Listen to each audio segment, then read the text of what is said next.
based on the side effects profile, we have to choose based on the treatments we have. So what treatment we choose, that implies the side effects you may have. So for surgery, you may have side effects which last for a couple of days to weeks, where the surgery related pain and symptoms will be there.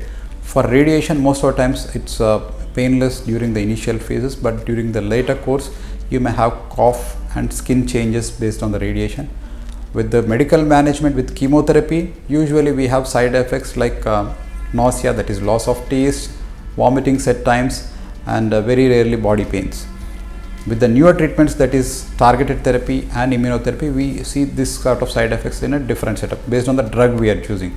For targeted therapy, the side effects are usually very well limited because we do not touch the normal cells.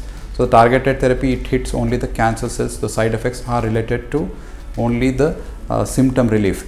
With immunotherapy, that's another treatment which we use in lung cancer.